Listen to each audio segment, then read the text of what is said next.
As a narcissistic abuse survivor, if brushing your teeth feels like climbing a mountain, you're not lazy, you're not weak, you are just done surviving. If you feel exhausted even after sleeping for hours, that is not in your head, that is literally in your body.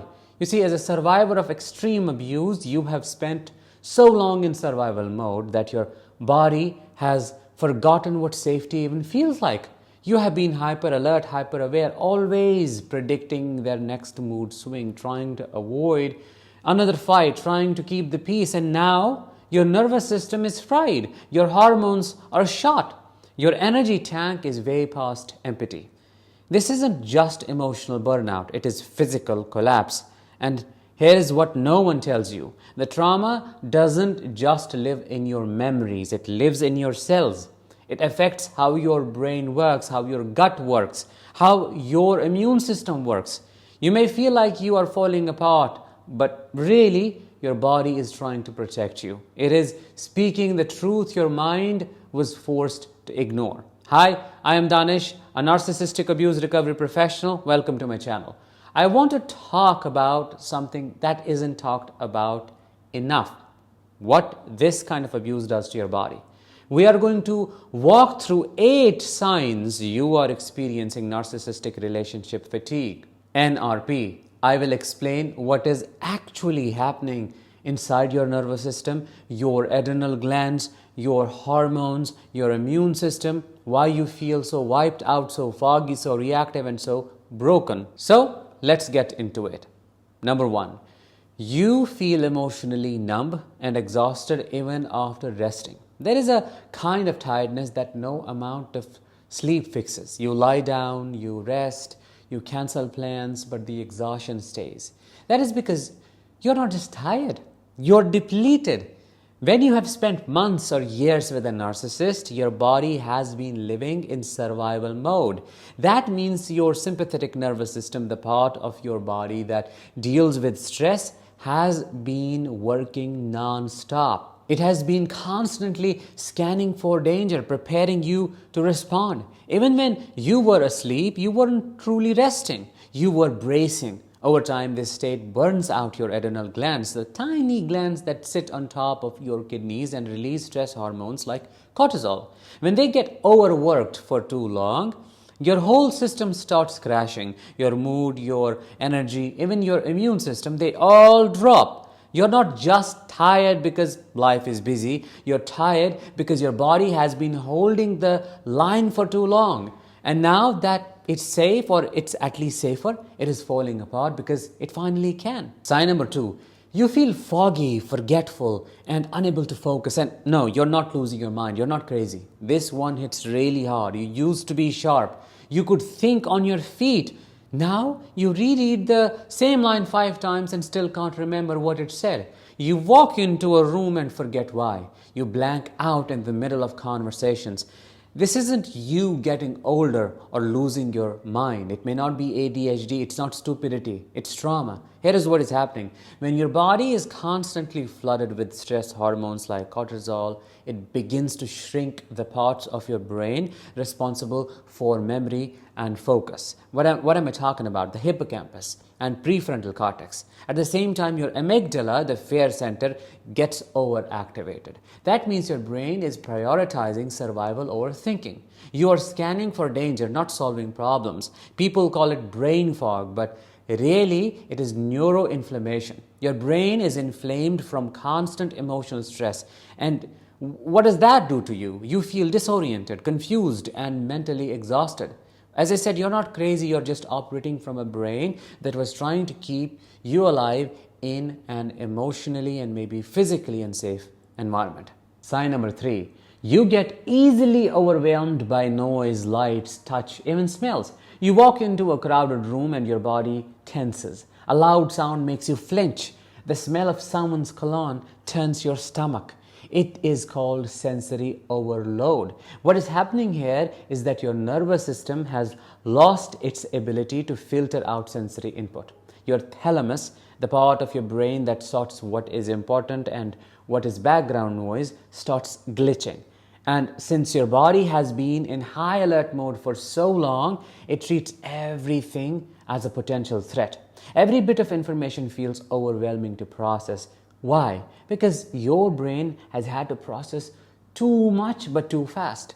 I want you to know that you're not being dramatic for needing silence or space. You're not being too sensitive. Your system is overwhelmed because it never got the chance to come down from alert. This is what happens when you have spent too much time around someone whose emotional unpredictability kept your body locked in fight, flight, or freeze. Every part of you became tuned to react. Even your senses, certain textures, smells, sights, and sounds can hurt like hell, like it used to hurt me in my early stages of recovery. It feels like your nerves are on fire 24/7. Sign number 4, you keep getting flu-like symptoms, but you are never actually sick. I'm talking about low-grade fevers, sore throat, swollen lymph nodes. You feel like you're coming down with something all the time, but your lab tests are normal. No virus, no bacteria, just something. Here is what it is. Your immune system is responding to emotional overload the same way it would respond to an infection. When you are under long-term stress, your body starts producing pro-inflammatory cytokines, the same chemical messengers it would release if you had the flu. That is why it feels so real. The fever, the aches, the heaviness. Your immune system is overactive, trying to protect you from something. But that something is not a virus. It is the emotional war you have been living through. When I was starting my own weight loss journey after surviving narcissistic abuse, you may have noticed it, I realized something strange.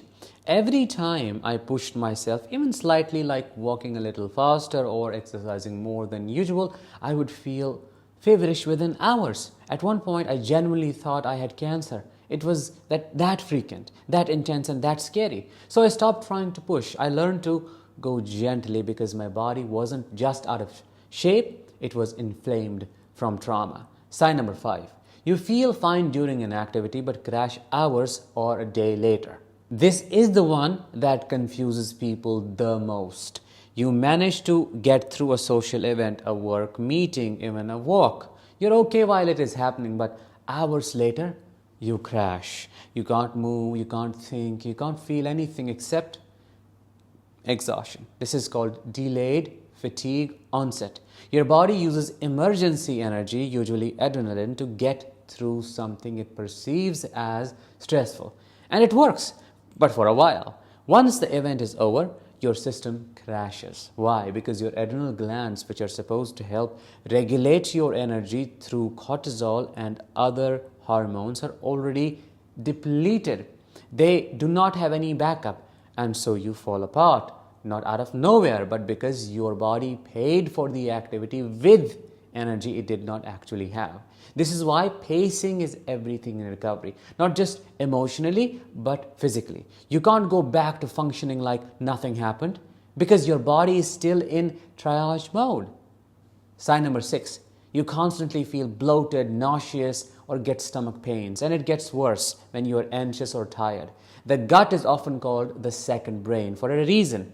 It has its own nervous system called the enteric nervous system, which is directly connected to your brain through the vagus nerve. That means emotional stress directly impacts digestion. When you have been in survival mode for too long, your body shuts down digestion. It stops producing stomach acid. It slows muscle contractions that move food through your gut.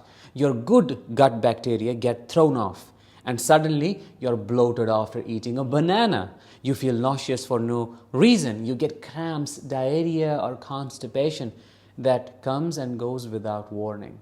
On top of that, most of your serotonin, the hormone that regulates mood, is produced in the gut. So when your gut is inflamed, your mood drops too.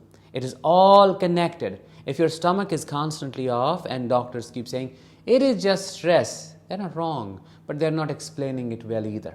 It is stress that has become biological. It is emotional pain that has gotten stuck in your gut, literally. Sign number 7, your emotions crash when your energy crashes. Some days you're okay, you're functional, then suddenly, out of nowhere, you are weeping or snapping or completely shutting down. and you're left wondering, what even triggered this? Why am I like this? The answer is your energy, or rather your lack of it. We tend to think emotions are just psychological, but the truth is they're also deeply physiological. Your brain needs a steady supply of glucose and oxygen to regulate your mood. When your blood sugar drops, or even your body is too exhausted to circulate energy well, your mood tanks. It's like trying to run a software program on a computer with no battery left. That's why you feel fine one moment and like you are losing it in the next. Your body simply does not have the fuel to keep your emotional stability online. This is why narcissistic abuse survivors, you can seem so up and down during recovery. It's not that they are unstable or crazy, it's that their energy levels are unpredictable. Their body is still trying to find a rhythm that feels safe. Sign number 8. Simple tasks feel impossible and you are not just being dramatic. Taking a shower, making your bed, brushing your teeth, as I said, things that once felt like part of your normal routine now feel like climbing Everest. And maybe you have started beating yourself up about it, telling yourself you are just lazy, that you need more discipline, that you should be over this by now. But what you are experiencing is real. It has a name. It is called post-exertional malaise, or PEM for short. It is a condition where even light activity like standing too long, having a conversation, or washing your hair can drain your body so deeply that it crashes for hours or days after. This isn't psychological, it is metabolic. When your body is in this state, your mitochondria, the little engines in your cells that produce energy, stop functioning properly. That's why I said it's in your cells. They can't produce enough ATP, adenosine triphosphate, the molecule your body uses for energy. So even the smallest task feels like too much. I used to brush my teeth and then lie down on the bathroom floor. Can you believe that? Because my heart was pounding so hard. I would take a shower and I have to sit down halfway through because I felt dizzy.